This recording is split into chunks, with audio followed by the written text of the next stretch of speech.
All right, today we are starting a new section, section 2-7 on square roots and real numbers.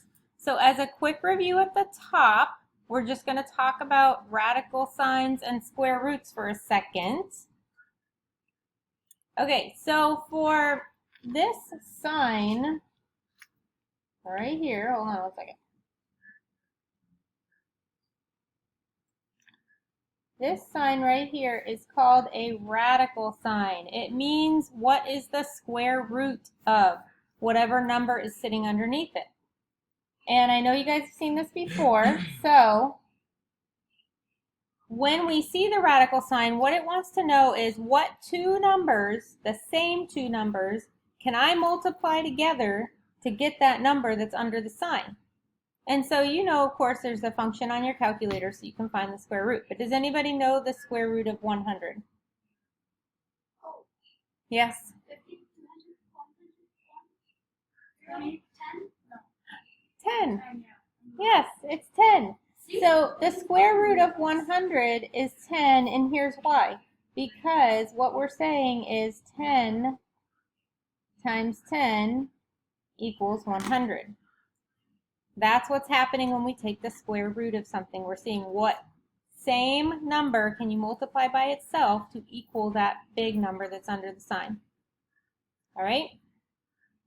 Now for the next thing, we're just talking about exponents. All right? You guys already know that this little guy here is an exponent. And so when you have a number with an exponent, that means you're multiplying that number by itself however many times the exponent is. So if we had x to the 5th, then we'd have how many x's? Anybody? 10. 5.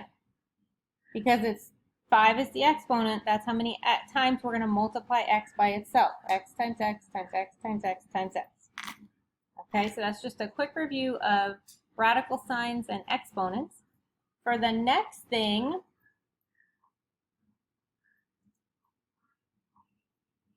we have this little chart, which is going to be very useful. And raise your hand if you remember seeing it last year. Yes, good.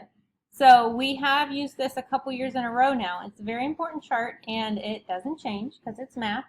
But it's a chart of real numbers. And basically, there's two sets of real numbers. You have rational, and you have irrational. So on the rational side, we have a lot more going on. We have all types of numbers under rational numbers. On the side, you can see I wrote fractions or decimals that end or repeat. Those are called rational numbers. We also have integers, which are whole numbers. They are negative numbers, positive numbers, or 0. We have whole numbers, which are your numbers that start with 0 and go positive. And then we have natural numbers, which are your numbers that start with 1 and go positive. So whole numbers and natural numbers are not negative, okay? And whole numbers include 0, natural numbers do not. Natural numbers start with the number 1 and then go positive from there. Then we have those irrational numbers. So irrational numbers are decimals that don't end or repeat. So what's an example, the most famous example of irrational numbers?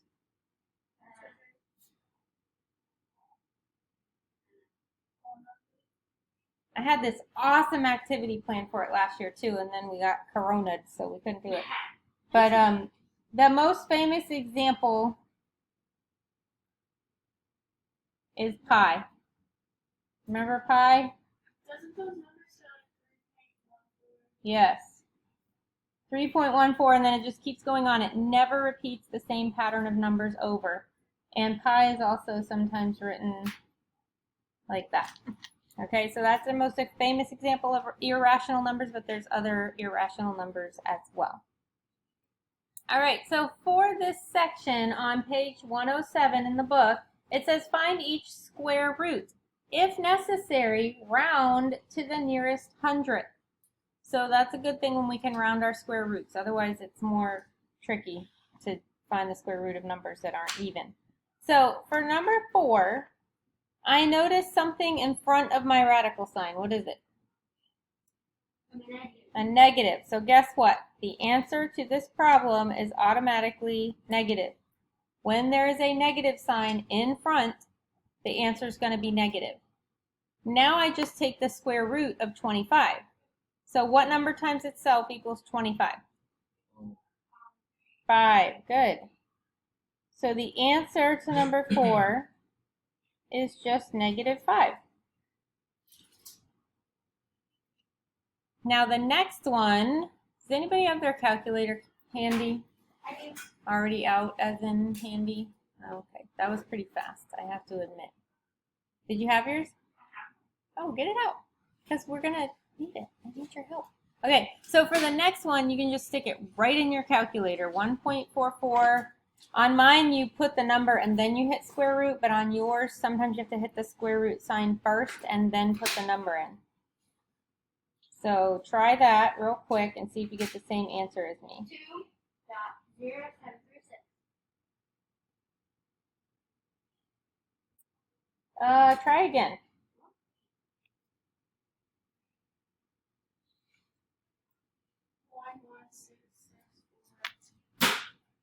Try again.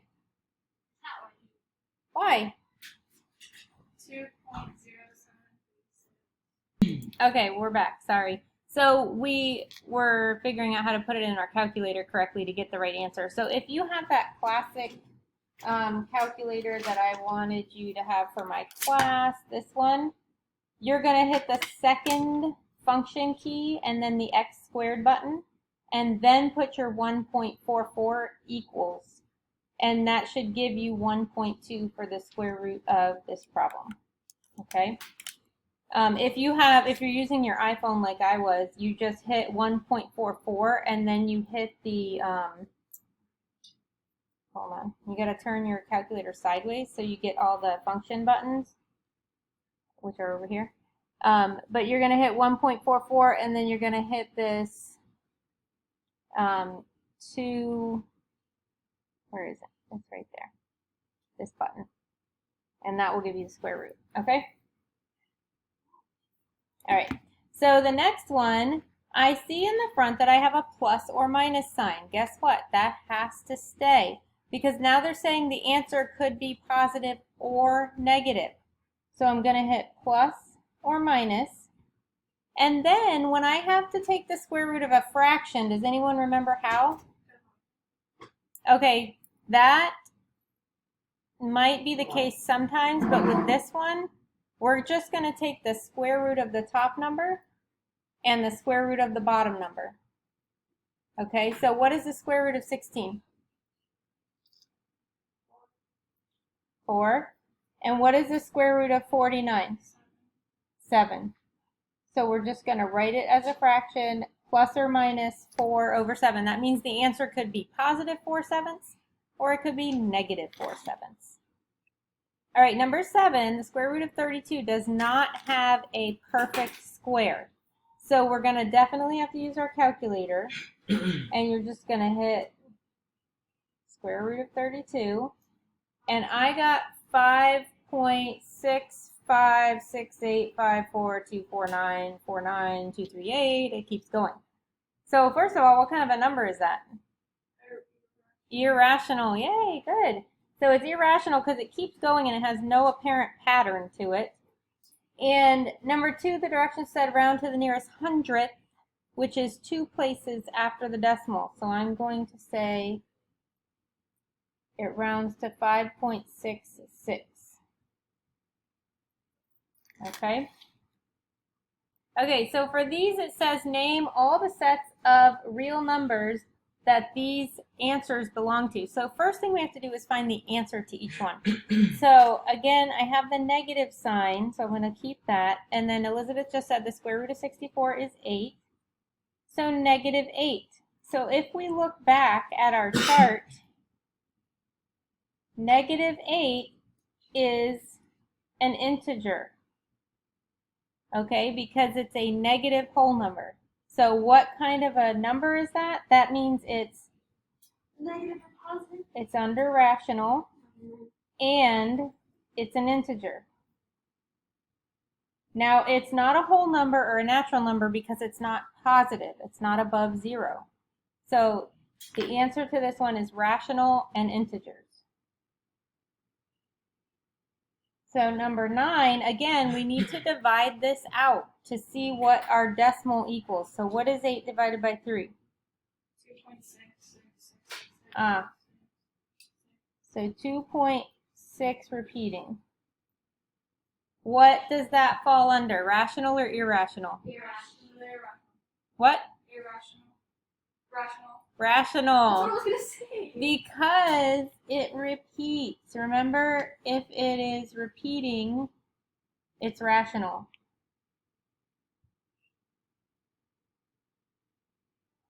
And it does not fall under any of those others because it's a fraction. It's not a whole number.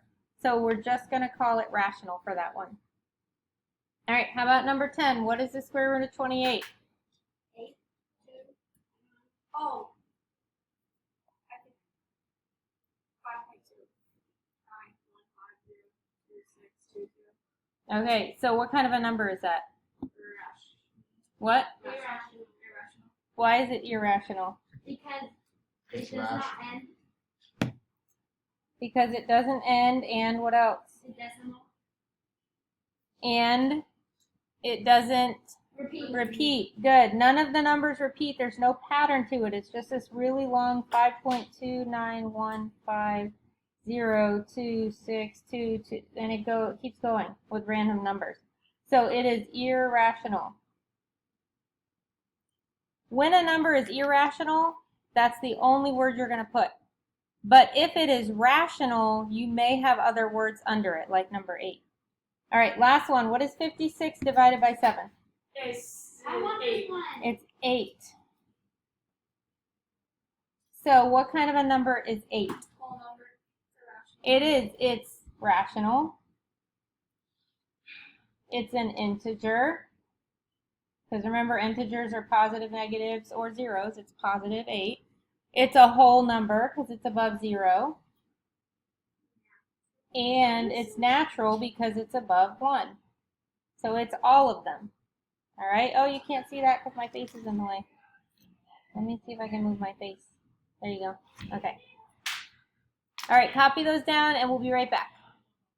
Okay, so for this problem, it says graph each solution set.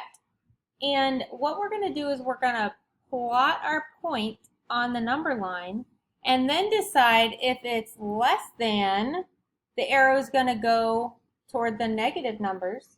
And if the sign is greater than, the arrow is going to go toward the positive numbers. So we got a little bit of work to do. And we also need to recognize that when I have just a less than or greater than sign, my circle, my point on the graph is going to be an open circle. When I have the less than or equal to or greater than or equal to, the point on the graph is going to be a closed circle. So write that down somewhere in the corner of your notes because that's really important to remember. So I'm going to graph the first one with red and then I'm going to change colors for the next one. So the first thing I'm going to do is look at my sign. Am I doing an open circle or a closed circle for number 12? Open, yes. It's just a less than sign, so I'm going to do an open circle on which number? Negative 3.5. So I'm going to go down to negative 3 and then go halfway more between 3 and 4. And it's an open circle.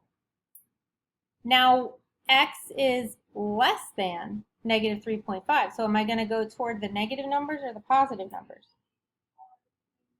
Negative. If it's less than, I'm going this way. So all you do is make an open circle and then make an arrow pointing toward the negative numbers. That means the answer to this problem is any number below negative 3.5. All right, so for number 13, look at my sign. It is greater than or equal to. So is it an open circle or a closed circle?